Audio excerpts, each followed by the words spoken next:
screwed it up so bad, even Dave and Ronk didn't like the way I played it anymore. But they're dead, and here I am. So step right up. This is Roy Bookbinder. He's 80 years old. Going to be 81 next week.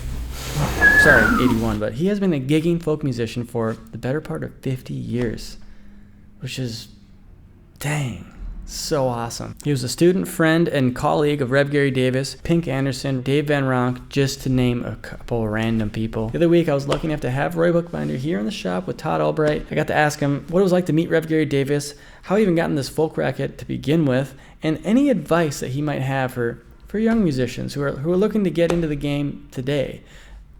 His advice was dim, but it's his advice nonetheless. Anyway, this is Living Luminary, Roy Bookbinder. It's known that you studied and hung out with like Rev Gary Davis, and could you take us to the room you were in and what that experience was like? And well, I was a rock and roll kid. I was kind of a nerdy kid, but the music set us free, you know. The records I heard growing up, my older brother's favorite two records were How Much Is That Doggy in the Window and Shrimp Butts Are Coming. Shrimp Butts Are Coming, there's dancing tonight. He still listens to it. And then rock and roll happened, and they had these, I used to listen to the black radio station, WLR, when it's up in Harlem, and I heard a lot of electric blues, modern blues. And in the rock and roll shows that came to town, being in New York City, everything came to New York. You didn't have to travel. Is that how you met Rev Gary Davis? That period of your life? No, I didn't meet Gary till I got out of the Navy. I didn't know anything about folk music. I joined the Navy in '62. So Dylan had one album out. The first album, I wasn't listening to folk music. I was still rocking and rolling. I got out of the Navy. A kid on the ship he strummed country songs. He was from Oklahoma City. He showed me some chords. And then we bought two Echo art stops and with a pickup, and he bought a little amplifier, and we'd sit around the ship on our off time, strumming up God knows what. But that was important. I had three friends on the ship. The other one was from Texas. He had a battery operated Victrola, with 6 flashlight batteries, and this was high tech.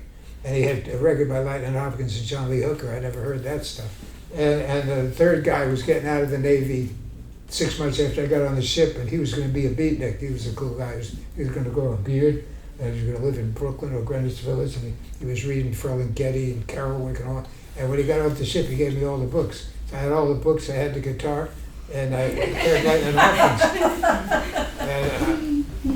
And then when I got out of the Navy, I started finger picking. And then Dave Van Ronk, I heard a Dave Van Ronk record, which really blew my mind. I'd never heard anything. I heard the Candyman Blues. I said, my God, I have to do that. If I could play that, I'd never ask for anything else. I talked to Dave backstage. I said, I got all 3 of your records last week. It's changing my life. He said, what do you do? I said, I'm going to school on a GI Bill, but I'm going to be a blues man. He said, well, good luck with that. And 18 months later, I was doing an open mic at the Gaslight Cafe on McDougal Street. Dave Van Ronk was the host. It didn't mean he introduced us all. He was up in the Kettle of Fish bar, drinking out, holding court and drinking Irish whiskey. But they put his name out front because at the end, after we all did our 3 songs, he'd come down and do a set. Mm-hmm. So we got a few people in there for that. And I was the last one on this one particular Tuesday, and Dave came down and caught my last couple of songs. And he came into the little dressing room, was about the size of that little room. Yeah. And I looked at him, I said, you remember me? And he looked at me and said, Providence, Rhode Island. He said, I do and you did become a blues guy. He took me home and listened to records and played guitars all night, drinking Irish whiskey. And I was hooked for life. And then guys like Jack Elliot became a friend of mine, Ramblin Jack Elliot, and they both played kind of some blues stuff that they got from Gary Davis, and they said, I don't know if it was them or somebody else, but somebody said, you got to call Gary Davis. He loves to give lessons for $5. I was getting $100 a month still, $5, yeah. So I rang him up and I went over there. And I was a terrible student. I mean, my kindergarten teacher told me, you're not going to, Roy Bookbinder, you're not going to have it so easy in first grade. And I didn't. I think I was dyslexic. Did I say it right? I can't hardly say it. But I had learning disability, I'm sure.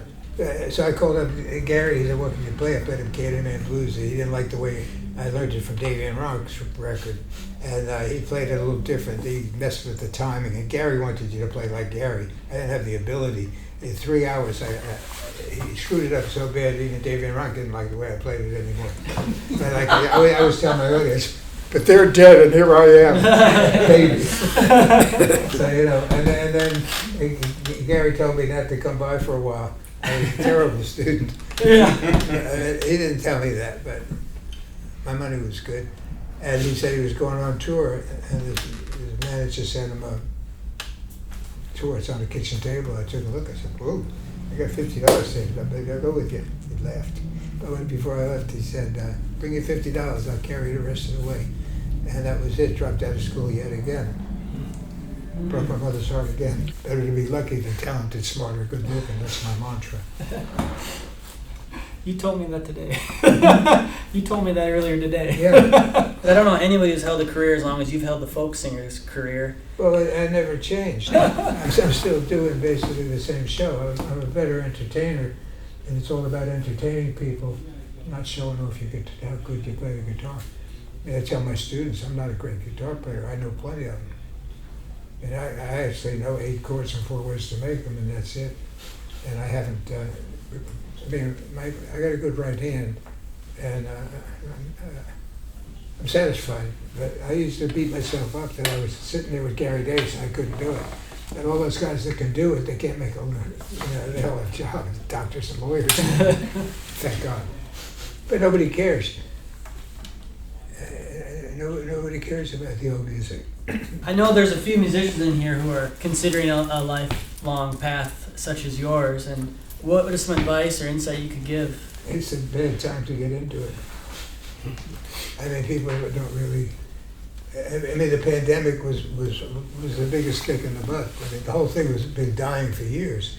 I mean, I managed to get audiences from different places. I taught at Yorma's guitar camp for 20 years. He was a rock star.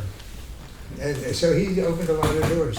And there's not a night goes by, there's not a couple of his people in my audience. And people that went to the Fur Priest Ranch to take lessons with various people taught up there. Everybody from Tommy Emmanuel to Larry Campbell, G.E. Smith, and a bunch of folk singers. Mm-hmm. Peter Rowan, Tony Rice, and ladies, Rory Block. Wow, those are legendary names. But that's how I got into it. Cool. Well, we're going to have more stories with Roy, but let's get Todd Albright to play some 12-string for us, and take a little quick switcheroo, I guess, unless you just want to go for it. I'm going to take a week. The full concert, which contains just about as many stories as songs, it's available over on the Patreon at the Luminary Level, and that's my highest level that fully supports this channel and helps me get more guests like Roy here in the studio. There's full archived concert footage of Dakota Dave Hall, Pop Wagner, Todd Albright, Charlie Parr, all that's over on the Patreon. Or, if freeze your deal, you can check out this playlist here and check out what I have here on YouTube. Have a ball. Have a good time. Step right up. You just got to see the magnificent, magical, mysterious menagerie. It'll amaze, amuse, arouse, understand.